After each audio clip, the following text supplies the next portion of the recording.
about to hear is true. Only the names have been changed to protect the innocent. Fatima Cigarettes, best of all long cigarettes, brings you Dragnet.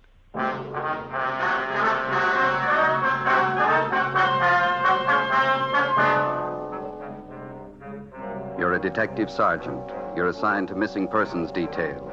A 10-year-old boy disappears from his home in a remote section of the city. 2 nights and 2 days pass. There's not a trace of the boy. Your job, find him.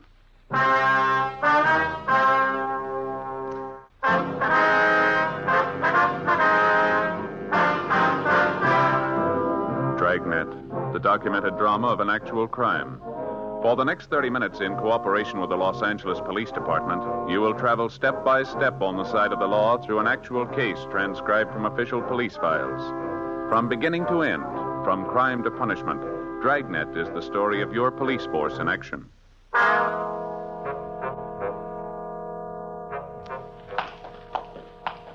It was Wednesday, August 4th. It was hot in Los Angeles. We were working the day watch out of Juvenile Bureau. My partner's Ben Romero. The boss is Inspector Bowling. My name's Friday. We were on the way out from the office, and it was 2:25 p.m. when we got to Bowers Avenue, number 1218. Yes. Police officers, ma'am, we'd like to see Mr. Sherman. Oh, certainly, officers. Won't you come in? Thank you very much. I'm Mrs. Keller from next door. I saw you around here yesterday. Yes, ma'am. Came over this morning to look after poor Mr. Sherman. Yes, ma'am. Well, how's he feeling today? Not too well. Fixed him some nice chicken broth for lunch, and then I helped him in his wheelchair and took him out in the backyard out in the sun. Good hot sun. It's wonderful for his legs. He has arthritis, you know. Yes, so we understand. Wonder if we could talk to him, Miss Keller. Well, yes, I guess if you have to. He's still out in the back sleeping in his chair last time I looked. Seems a shame to disturb him. Well, he called us at the office, said he wanted to see us as soon as we could make it out here. Was it about his grandson, Jimmy? They found him yet? No, ma'am. Searching party's combing the area. There's still no trace of the boy. Did any of the other officers who were out here covering the neighborhood talk to you, Miss Keller? Oh, yes. There was Mr. Lorman, Detective Lorman. Yes, ma'am. I told him everything I knew about Jimmy's disappearance. It was right after dinner hour on Monday. About 6:30 last time I saw Jimmy. I see. I came out the side door to empty the garbage, and I saw Jimmy hiking up the side of the hill there, just in back of the house, all by himself. A nice boy. As far as you know, Mrs. Keller, Jimmy is Mr. Sherman's only living relative. That's right. His only relative, his only grandchild. Mm-hmm. Jimmy's mother and father were killed in an auto wreck. That was 3 or 4 years ago. Sherman's had a terrible lot of tragedy. Jimmy and his grandfather, they're the only ones left. You can't think of any reason why the boy would want to leave his grandfather, can you? None at all.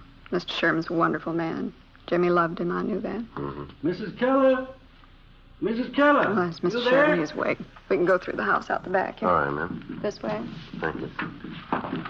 Go ahead, ma'am. Yeah, okay.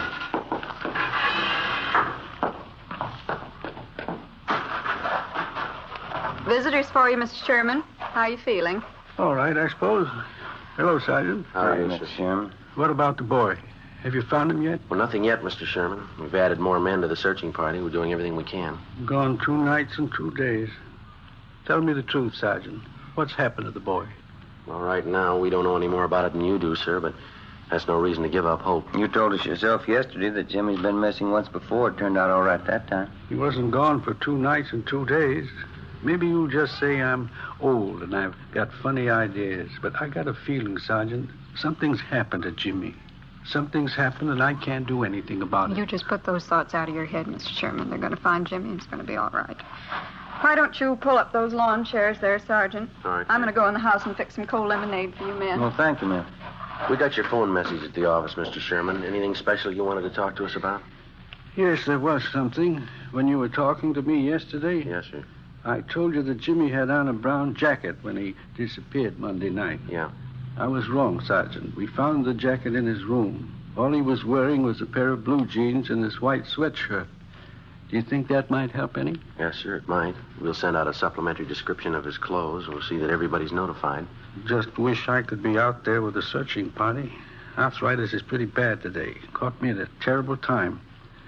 Don't know what I'd do if anything happened to the boy. I know we've asked you this before, Mr. Sherman, but can you think of any reason at all why your grandson would want to leave home? No, sir, no reason at all. Those 2 collie pups over there in the pen. Jimmy just bought them last week with his own money. Saved up to get them. I see. The boy's crazy about dogs. That's why I say just wouldn't pick up and leave everything. Boy and me got along fine. No reason for it, Sergeant. Something's happened to the boy. I just got a feeling. Officer, Yes, ma'am? a telephone call for either one of you. I'll get it, Ben. I'll be right back. Yeah, right.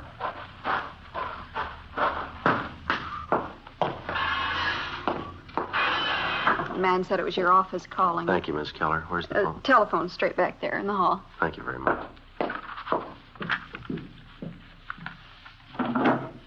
Friday talking. This is Bowling, Joe. Just heard from the search party up in the hills. Oh, did they find something? Yeah, in the Elysian Park area by the upper reservoir. Uh-huh. Found a pair of kids' trousers right by the edge of the water. What kind of trousers? Blue jeans, nothing in the pockets. They'll start dragging for a body as soon as they get the equipment. Check it out with the grandfather, huh? See if the boy was in the habit of hiking up there around the reservoir. Right. We'll call in just before we leave here. Right, Joe. Right, bye.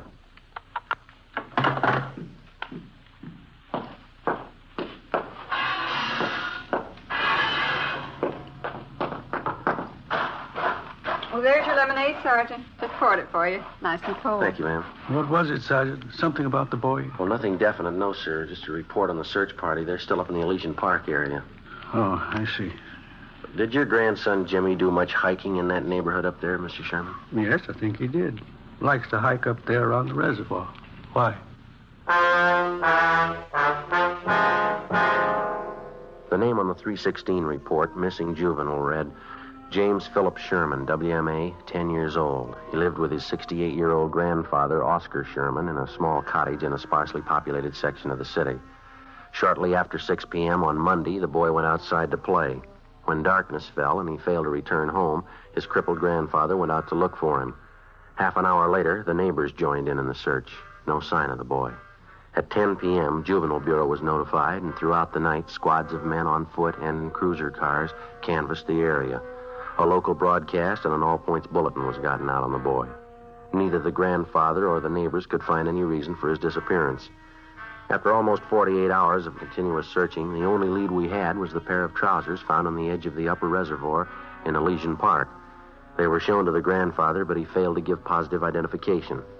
Dragging operations at the reservoir began immediately. Meantime, Ben and I, together with Lorman and Lopez from Homicide, checked out every possible lead on the missing youngster. One of the tips came from a Frank Grady, an unemployed carpenter who lived 5 blocks from the Sherman home. I don't know how much this may be worth to you, Sergeant. I don't want to get anybody into trouble, but I figured this is a pretty important thing. Well, what is it you want to tell us, Mr. Grady? Well, as I say, I don't want to get anybody in any trouble, but have you checked over everybody in this neighborhood? I think we've talked to just about everybody in the area, don't you, Joe? Well, either us or the man from Homicide. Why do you ask, Grady? Well, there's a guy who lives down the street there, right down the corner from this house. Old guy by the name of Gilby. Well, what about him? As I say, I don't want to cause any trouble, but maybe you ought to double-check him. One thing, he's an ex-convict, I know that. Another thing, he hates everybody in the neighborhood. Hates the kids, too. Wouldn't be surprised if he was your man. Why do you say that, Grady? Does he have any special reason for disliking the Sherman boy? Old man Gilby wouldn't need a reason. A real queer one. Say, I got a couple cans cold beer in the icebox, and I fix you fellas up. No, sir. thank you very much. Just the same. What makes you think this Gilby had anything to do with the boy's disappearance, Mr. Grady? Well, number one, I saw old man Gilby out walking Monday night when the Sherman kid disappeared. Yeah? Saw him walking along the road up there. The same one that goes up by the reservoir. And I watched him. It was dark by the time he got back to his house. I'd check on him again if I were you. As far as you know, has Gilby ever been in trouble for bothering the kids in the neighborhood? Oh, Sergeant, he bothers everybody in the neighborhood. Real queer. Lives by himself, always complaining about something. Frankly, I think he's your man. I think he took that kid and he did something to him. Well, do you have anything at all to back up your opinion? You dig around. You'll find something on him. He's no good, and I'll bet on it. I've had a couple of run-ins with him myself. He just isn't any good, that's all. Well, all right, Grady. Thanks for the tip. We'll be sure and double-check on the man. You won't tell him where you got the tip, though, huh? Like I say, I've had run-ins with him before. It might cause trouble. No, he won't know where we got it. Thanks again. Okay, Sergeant. It's a pretty important thing. I didn't want to make anybody look bad, but the old man's just no good. Now, you understand that, don't you? Sure, Grady. We understand. As a matter of routine, we double-checked on Grady's neighbor, Mr. Harold Gilby.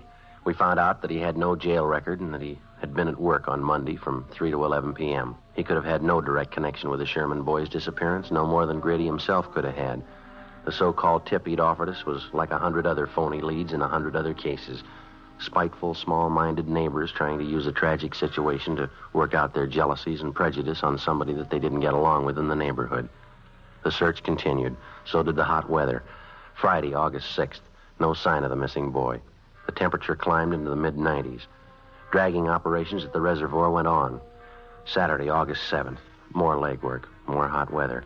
By noontime, Ben and I had run down the last lead we had on 10-year-old Jimmy Sherman. Went nowhere. 1 p.m., we headed back for the office to check with Inspector Bowling. These are the days when I wish I had a little swimming pool in my backyard. Sure be nice to go home to. Yeah, well, save your money. No, it doesn't cost so much. No, I read in a magazine where a fella built his own pool for $95.37. There can't be much of a pool, can it? Oh, yeah, it's good size. Of course, he did all his own labor. Had all his friends in to help out. He must have had a lot of friends, didn't he? Yeah, he did after he finished the pool. Friday, Ben? Hi. Oh, hi, Skipper. How'd you two make out? Anything? No luck at all. It makes it unanimous. Did you hear about the old man, the boy's grandfather? No, what happened? I guess the strain got too much for him. He collapsed. They're moving him to a hospital. Oh, That's too bad. Right. Our men still up there Dragnet Reservoir? Finished this morning. Nothing. Well, how about the search party? Nothing there either, I suppose. No, not a trace of the boy. It's a blind alley all the way around. How about the APB, the radiogram? Had 3 replies so far. None of them panned out. Now, grab it. Juvenile Bureau, Bowling. Yeah, Fred. No good, huh?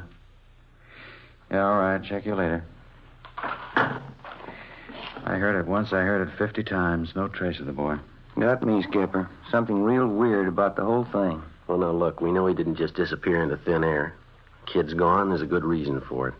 There's got to be an answer somewhere. That's right. You'll find it. Another week passed, and then a month. 2 months. We were no farther along than the day we started on the case.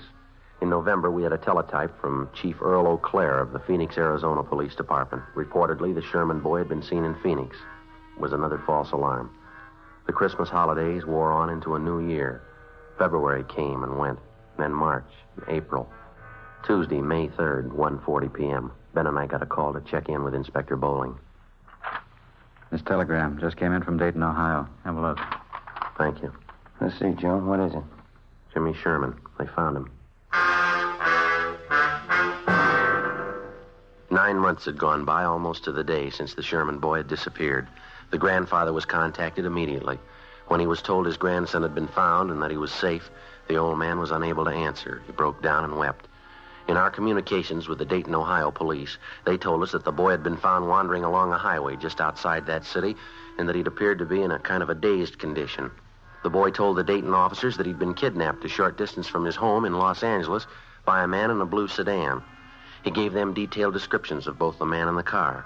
He told them that for the past 9 months, the man had held him prisoner, driving from state to state, never letting the boy out of his sight. He said the kidnapper told him on several occasions that he was holding him for ransom and that he was waiting to get money from his grandfather. On May 8th, the youngster was returned to Los Angeles and reunited with his grandfather. On May 10th, we got a call from the grandfather that he wanted to talk to us. Ben and I drove out to see him. Come right in, officers. Glad to see you. How are you, sir? Hi, Mr. Sherman. Sorry to cause you all this trouble chasing you out here like this. Not at all, sir. What is it you want to see us about? Well, I'm not really sure about it, Sergeant. That's the whole thing of it. I don't know if it's me or what it is. Well, what's bothering you, Mr. Sherman? It's the boy, Jimmy. I don't know what to think.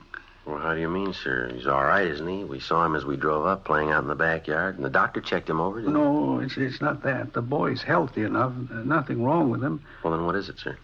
Maybe it sounds a little weird to you, but I'm just not sure. You're not sure of what? That boy out there, Sergeant. I'm not sure he's really my grandson.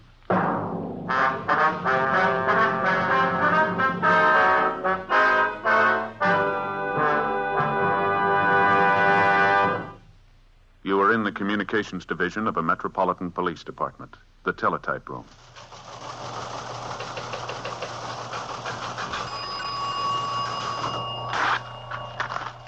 43, LOS 52951. 12:03 p.m. APB. WMA 150, 5'6", dark hair, dark eyes. Wearing gray suit, no hat. Suspect is wearing glasses. Heavy build, 22 years. Suspect is armed with blue steel revolver. Any information? Forward.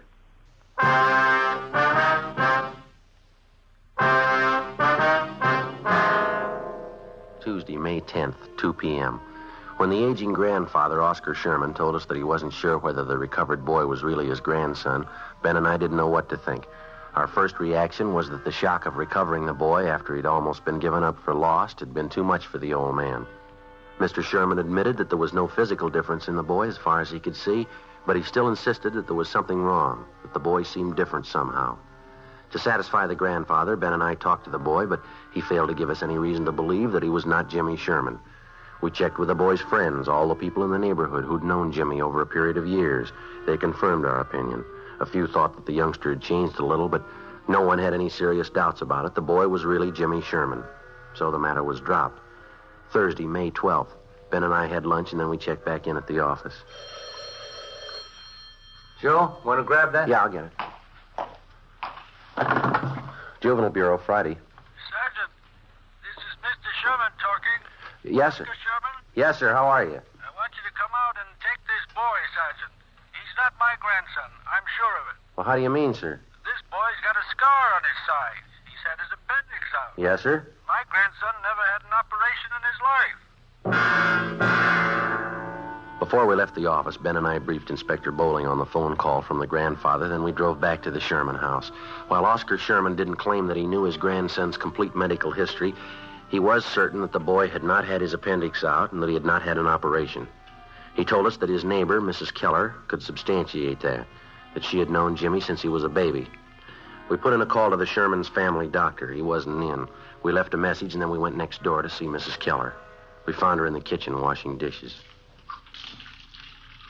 I just got a couple more to rinse. Can you wait a minute? Yes, go right Of course we can.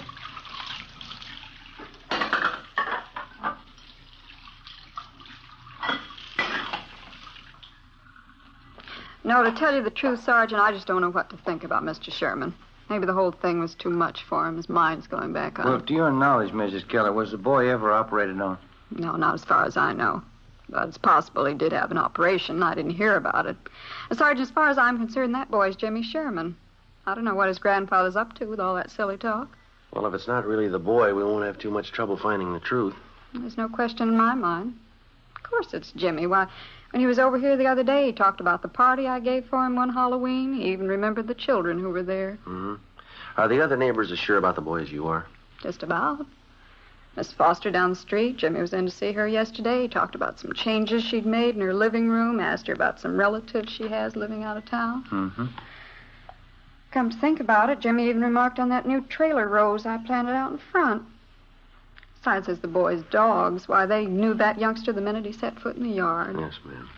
Well, thank you very much, Mrs. Keller. If we have any more questions, we'll contact you. Is that all right? All right, Sergeant. Couldn't fix you a cup of coffee, could I? No, thanks, Shouldn't Miss take Keller. the time now. Poor old Mr. Sherman. I don't know what to make of it. He's so mixed up. Yes, ma'am. So are we. We left the neighbor, Mrs. Keller, and went back next door to the Sherman house. The grandfather told us that the family doctor hadn't returned our call yet. At 3:30 p.m., the boy came home from school, changed his clothes, and went out into the backyard to play. We figured we had nothing to lose in talking to the boy again. We found him in the small workshop at the rear of the garage where he was sawing on a piece of plywood with a hacksaw. We talked to him for about 20 minutes. It was no different than the first time we interviewed him. He was relaxed and talkative.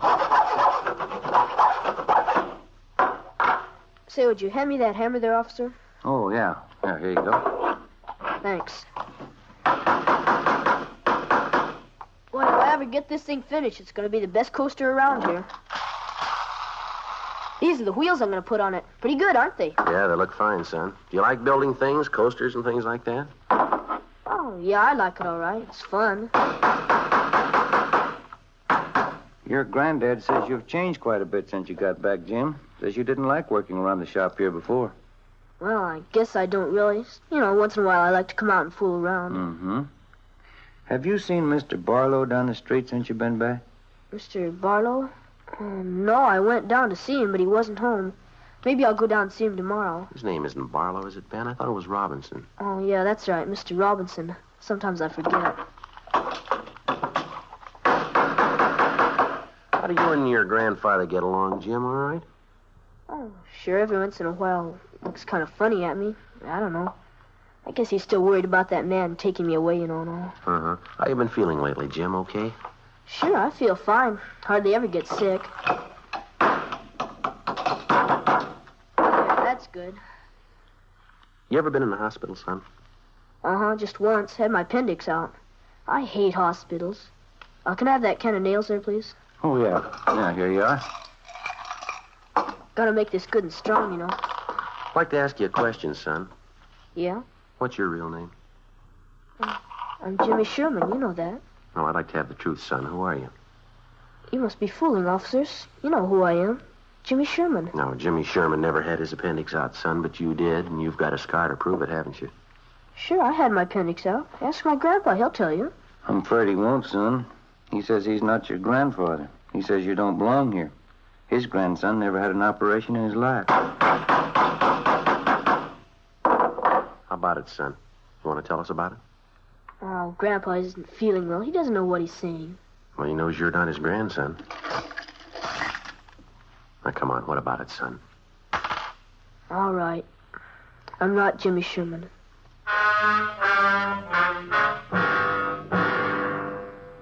He told us his real name was Donald Rush. He said he'd run away from his home in Springfield, Ohio 2 weeks before.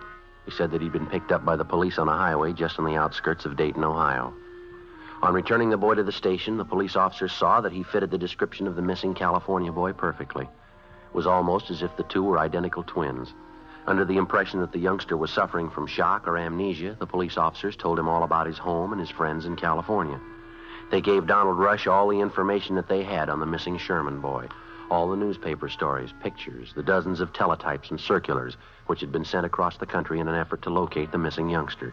On his way out to California on the train, the Rush boy was given dozens of newspapers to read, which contained thousands of words concerning the disappearance of Jimmy Sherman. So by the time he got to Los Angeles, Donald Rush knew everything he had to know about the boy he was impersonating. We questioned the Ohio youngster further. Besides an exceptionally high IQ, he admitted to having an almost photographic memory. We took him in the house to face the grandfather of the boy that he'd been impersonating, the boy who was still missing. Mr. Sherman. Yes, Sergeant. Sit down, won't you? The boy here has a confession for you. He wants to tell you himself. I think I know. I was right all along, wasn't I, Sergeant? I didn't mean anything by it, mister. I just thought it'd be fun to make out like I was somebody else for a while. You wouldn't know the difference, would you, Sergeant? No, sir, I'm afraid I wouldn't. That picture over there on the mantel and the boy here, they look exactly alike to me. There's only one thing I'd like to know, son. Yeah? Why'd you do it? Why'd you try and fool me? Oh, I don't know, mister. I ran away from home, and the cops picked me up near Dayton. They thought my name was Jimmy Sherman. They said I was a missing kid from California. Well, why didn't you straighten them out right then, son? I was kind of afraid, and if I told them what my real name was, they would have sent me back home. So I just let them think I was really Jimmy Sherman. And they seemed to be pretty sure I was. How long did you think you could keep it up, son, pretending you were somebody else? I don't know. Guess I never thought much about that. I got here, and everybody was nice to me. I just didn't think about anybody finding out. Honest, mister, I didn't mean to do anything wrong. I didn't mean to hurt anybody. And you never saw my grandson? You never saw Jimmy? No, sir. I just got on the train. They brought me out here. You don't know where he is? You don't know how he is? All right, try to take it easy, Mr. Sherman. Why would you do it, boy? You're a stranger. Why would you try to fool me about Jimmy? I'm sorry, mister. I didn't mean it. Honest, I didn't mean it. Thought I had him back. Thought I had him back. Come on, Ben. Let's go, son.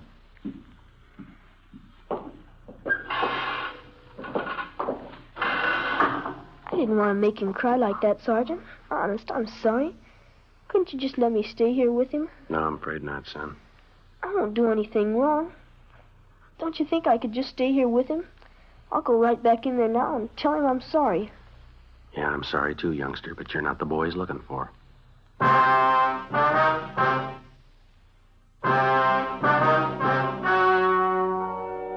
The story you have just heard was true.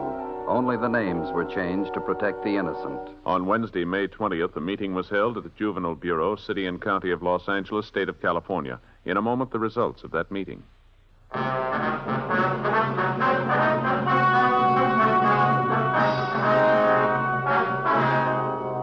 Donald Rush, who impersonated missing 10-year-old Jimmy Sherman, was returned to the custody of his parents at their home in Springfield, Ohio. 4 months later, the body of Jimmy Sherman was discovered buried on a farm on the outskirts of Riverside, California. The boy had been murdered. His killer, a farmer in the neighborhood, was subsequently apprehended and brought to trial. He was found guilty of murder in the first degree and was executed at the state penitentiary, San Quentin, California.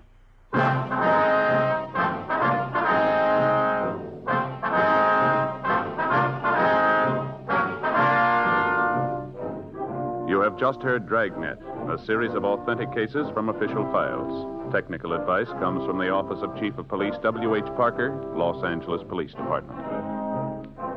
Fatima Cigarettes, best of all long cigarettes, has brought you Dragnet, portions transcribed from Los Angeles.